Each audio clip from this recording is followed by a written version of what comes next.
Ei pessoal, boa noite. Esse é o terceiro vídeo da série das amebas, na verdade, dos protozoários cavitários, né? Falei um pouco da giardíase, falei da tricomoníase e agora da amebíase. Então, eu vou tentar montar essa explicação baseada em diversos olhares a respeito dessa doença, tá? Porque antigamente se falava de uma ameba específica, que era a Entamoeba histolítica, que era a responsável por causar abscesso intestinal. Ela perfurava a vilosidade intestinal, então ela emitia proteínas de membrana da própria ameba que degradavam vilosidade, causava disenteria. Tudo bem.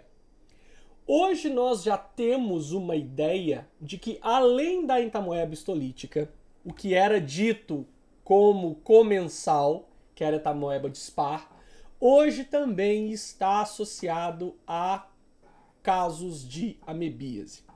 Ok. Então, primeiro, se tiver um biólogo assistindo essa aula, saiba que na classificação de parasito, a Entamoeba histolítica é um parasito porque ela estabelece uma relação ecológica de parasitismo com o seu hospedeiro. Que a Entamoeba dispar, ela é um parasito comensal, ou seja, ele estabelece uma relação não prejudicial. Para os profissionais da saúde, tá? Tanto a Entamoeba histolítica quanto o dispar podem causar doença. Então elas podem causar amebíase. E para além dessas duas, existe a Indolimax nana, que basicamente 80% da população que não tem acesso ao saneamento básico, pessoas que aí não limpam caixas d'água, têm a Indolimax nana, tá? Temos a Cantamoeba, temos a Negléria, que são amebas de vida livre, mas que também podem causar doenças em indivíduos com comprometimento significativo da resposta imune, tá? Mas há vantagens além de tragédias que o tratamento da amebíase enquanto doença, da questão entérica, ela é a mesma para todas elas, salvo algumas exceções, dado a gravidade da doença. Tá?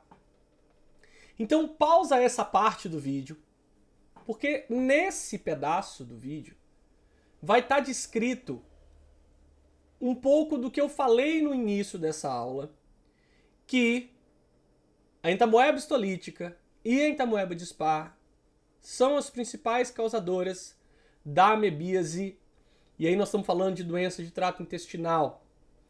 Obviamente que a Entamoeba histolítica ela é mais grave em relação à dispar, porque na Entamoeba histolítica nós temos a formação de diarreias sanguinolentas, ou seja, da disenteria. E se você não é um profissional que tem uma acuidade visual muito grande, você vai confundir entre as morfologias da Entamoeba histolítica e dispar. Porque a Entamoeba histolítica e dispar se diferenciam umas das outras principalmente pelo número de núcleos que elas possuem. Tá? Então, a Entamoeba histolítica ela apresenta vários graus de virulência, ela é invasiva, ela apresenta diversas formas clínicas e de cada 4 casos são assintomáticos. Já a dispar não causa erosões da mucosa intestinal e a maior parte é assintomático e é uma colite não disentérica, ou seja, simplesmente diarreia, ok? Mas, independente dos dois, você tem o mesmo tratamento.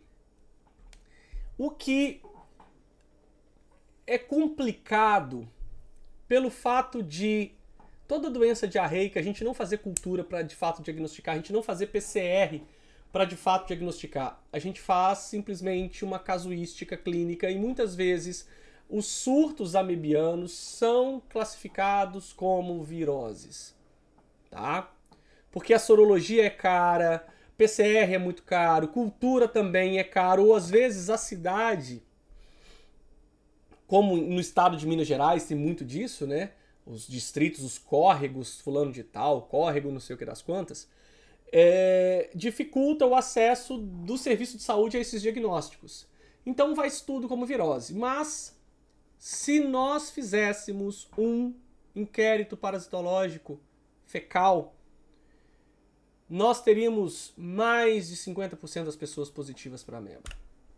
Então, nós temos todas essas pessoas que são diagnosticadas com ameba são pessoas que apresentaram sintomas. Então, se as que apresentaram sintomas estão em número elevado, as assintomáticas, elas representam, as pessoas positivas, né, no caso, mais assintomáticas, representam 3, 4 vezes mais do que esse valor da incidência, tá? E é interessante que, eu já falei isso em outros vídeos, fica aí, né, para vocês procurarem no canal mais vídeos sobre parasitologia, e vocês vão perceber que, de certa forma, eu acabo me tornando um pouco repetitivo nessa fala, mas tratar quem está doente é prevenção, tá, gente?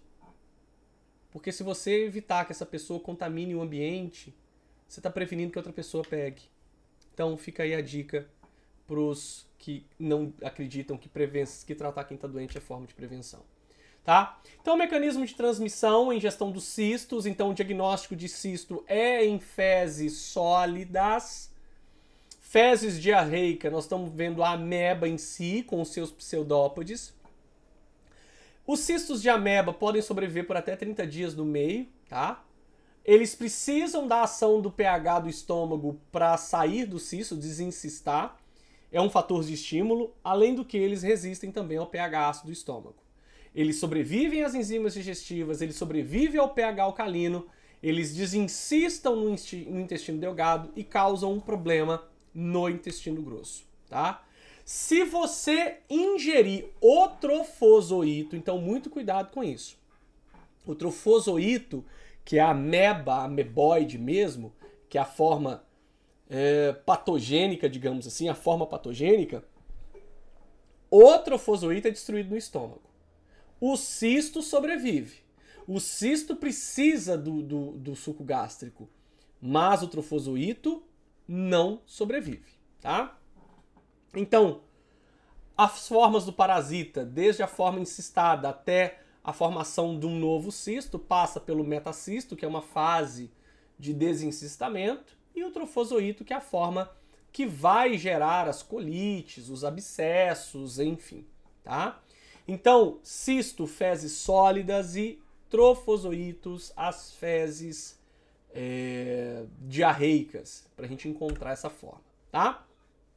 Então, essa divisão entre forma de resistência e forma de vida livre, tá? Então, trofozoito, né, é um núcleo, já o cisto pode variar de 1 a 4, no caso da histolítica, e 1 a 6, 1 a 8 na dispar, tá?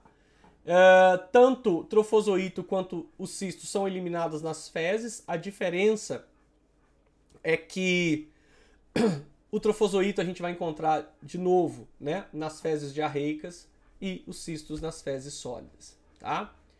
São organismos que são principalmente anaeróbicos, tá? Podem sobreviver a uma concentração razoável de oxigênio, mas eles são anaeróbios, eu não posso dizer que ele é estrito, tá? E a principal fonte energética é a glicose, tá? Ele metaboliza principalmente o etanol, acetatos e CO2 como produto de liberação após a degradação da glicose no ciclo da glicose, tá? Então, o trofozoito de ameba, que está no canto direito do vídeo de vocês, ele é pleomórfico, porque ele não tem forma. É um protozoário ameboide. E no centro da imagem, à esquerda de vocês, a gente tem um trofozoito, tá? Ele se move emitindo pseudópodes, por isso o formato ameboide.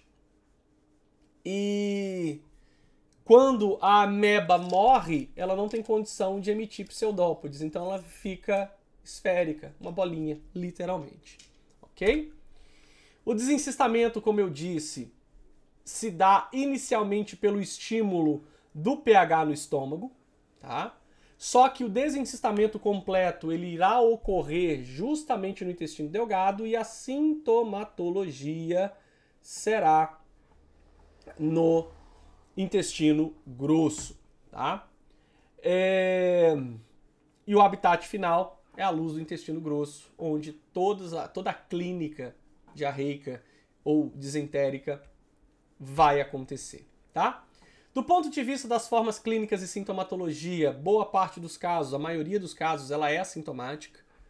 A forma intestinal não invasiva, você tem dor abdominal e diarreia, 6 ou mais episódios por dia. Pode ficar crônica, porque a ameba comensal, no caso da dispar, faz parte do seu trato.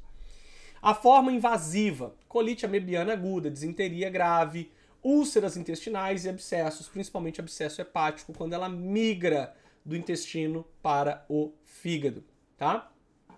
Temos as formas extraintestinais, no fígado, mais comum, no pulmão, no cérebro, mais raro, e na pele, próximo aos órgãos genitais, principalmente nas meninas, porque o trato digestório feminino está intimamente próximo ao trato geniturinário. A ameba, ela tem os fatores líticos, que é o mecanismo de agressão. Ela libera proteínas de sua membrana, formando poros no trato intestinal. A gente chama isso de ameboporo. E é justamente por esses ameboporos que ela vai criar uma microlesão, ela vai ingerir hemácias ali e fagócitos daquela região.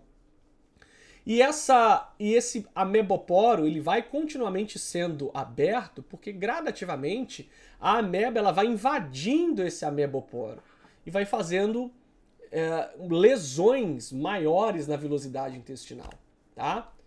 Então, sintomas básicos da amebíase intestinal: diarreia, colite, úlcera, perfurações, peritonite, apendicite, amebomas, né, que são os processos inflamatórios em torno de uma massa de ameba, tá? E temos a forma aguda fulminante, que tem um rompimento de partes significativas do trato intestinal, causando um intenso sangramento no indivíduo, podendo ser, não obstante, letal, tá? E da mesma forma que a ameba te agride, o hospedeiro ele também gera alguma defesa, como por exemplo a produção de mucinas, tá? Que dificulta a adesão do parasito na mucosa, tá? Tem as glicosidades, que são produzidas pela nossa microbiota, então por isso que é sempre importante nós estarmos com a microbiota saudável. E também a resposta imune, principalmente IgA secretora, tá? O diagnóstico da amebíase, tanto dispar quanto histolítica, é o clínico. Diarreia e síndrome do cólon irritável. O que para alguns profissionais, gente, de novo, pode parecer com virose, né? E aí o tratamento ser feito de forma muito negligenciada, digamos assim, tá? O ideal seria o parasitológico de fezes, tá? E você, médico, que estiver vendo essa aula, sempre peça um exame parasitológico de fezes para o seu paciente, mesmo que na atenção básica ele esteja fazendo um check-up. Porque você sempre vai encontrar ameba ali. Endolimax nana, entamoeba histolítica de espaço, vai dar cistos de entamoeba, né? E aí faz sentido você prescrever para esse paciente profilaticamente o uso de metronidazol, né? A cultura de fezes ela é um pouco desusada porque entende-se que a cultura ela tá mais um viés para prognóstico, para perspectiva de tratamento, prospecção de tratamento, tá? Então essa é a forma direta. O imunológico é ELISA para detecção de antígeno ou nas fezes ou soro, né? Sangue. Temos um outro direto que é a PCR, né? Que você consegue distinguir em espécies, mas não é lá tão necessário porque o tratamento ele é o mesmo. Quais são os problemas? É o diagnóstico diferencial das amebas, vida livre não patogênica, histolítica E. coli, histolítica dispar, mas não interessando para você qual ameba está causando a amebíase. Se você fechou o diagnóstico correto e no laudo, no exame laboratorial tem cistos de ameba, o tratamento ele é feito da mesma forma, tá? Porque aí há uma diferença entre essas amebas, tá? Há uma diferença tanto entre os trofozoítos quanto os cistos, porque na histolítica você tem menos núcleo, na coli e na dispar você tem mais núcleos, tá? A histolítica ela tende a resistir um pouco mais a tratamento, tá? A dispar, hoje, sabendo-se sabidamente causadora de doença, ela é muito mais assintomática e muito mais responsiva ao tratamento do que a histolítica. Então o tratamento tá aí, ó, secnidazol 2 gramas via oral, dose única, primeira escolha, né? Ou pode ser também o metronidazol, né? Então se você opta ou pelo metronidazol ou pelo secnidazol, e para tricomoníase e giardíase o metronidazol é o melhor para a primeira escolha, variando de adulto para criança, é ideal que você faça o tratamento e você tenha a segurança de que essa medicação está pegando várias outras formas, vários outros parasitos. O que é prudente se fazer é justamente repetir o tratamento 15 dias depois, em média. E lembrando que tratar o paciente sem tratar o ambiente não é uma das medidas únicas, né, ou tão eficazes, porque a pessoa volta para você se você não orientá-la nas medidas de tratamento, tá? As formas graves é o metronidazol, a primeira escolha, quando a gente tem disenteria e abscessos, e aumento da dose, tá, de metronidazol de 750 mg agora, ao invés de 500 gramas, tá? Profilaxia está relacionada à educação em saúde, saneamento básico, educação sanitária, tratamento de água, controle de alimentos, tratamento das fontes de infecção, cuidados com a higiene pessoal, tá? Vacina é experimental e pouco eficiente, tá? E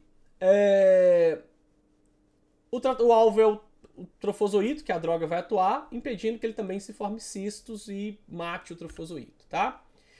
A cantamoeba é um tipo de ameba que também causa amebíase, né? Então a gente tem a cantamoeba cubersoni, polifaga, ou polífaga, que alguns chamam, riquete ou castellani, que são amebas que hoje estão sendo bem estudadas e bem polemizadas, tá?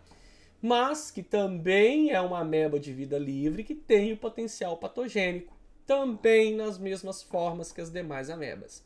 Trofozoíto, que é a forma patogênica, e o cisto, que é a forma de resistência. O problema da cantamoeba é a infecção ocular, as ceratites provocadas pela cantamoeba, tá? Então, é uma infecção que se dá pela mão no olho, né? Então, quando a pessoa tem uma microlesão no olho, por lente de contato, por exemplo, e a mão contaminada, ela pode ter uma contaminação, tá? Então, fica aí a dica de questão higiênica, né, das mãos e quando for trocar a lente, tá? Ela pode causar também encefalite, amebiana granulomatosa, tá? Infecção cutânea, tá? Em pacientes com imunodepressão, tá? Associando a necrose grave, o apodrecimento da pele, tá? Então a gente observa essa pele bem furada, parecendo que ela teve catéteres sendo inserido ali na pele, tá? Com um tecido bem edemaciado, com um tecido com uma pigmentação interna semelhante a um roxo, né? Então isso aí é uma suspeita de acantamoeba, tá? Temos também uma ameba oportunista, e se ela é oportunista, ela só invade quando o sistema permite, ou seja, comprometimento imunológico. E aí nós temos a Naegleria fowleri, tá? Que tem uma diferença das outras, que ela sobrevive muito bem à temperatura, tá? E essa Naegleria, ela está muito associada a meningoencefalites, tá? Então, muitas vezes, as meningoencefalites, elas estão associadas a Naegleria. Ela é um parasita oportunista e as infecções causadas por ela são um pouco mais raras, porque justamente ela está associada ao comprometimento imune do indivíduo, né? Mas quando ela infecta, a doença ela é fulminante, tá? E ela causa uma meningoencefalite necrosante hemorrágica, tá? Logo, o diagnóstico dela é pesquisa do líquor, mesmo que se faça para meningite, pesquisa de trofozoito com base no líquido, ceratite, exame direto e cultura. Espero que vocês tenham gostado. Deixe os comentários, inscreve, compartilha, dá o like e esperem que mais vídeos irão aparecer aqui no canal. Um abraço.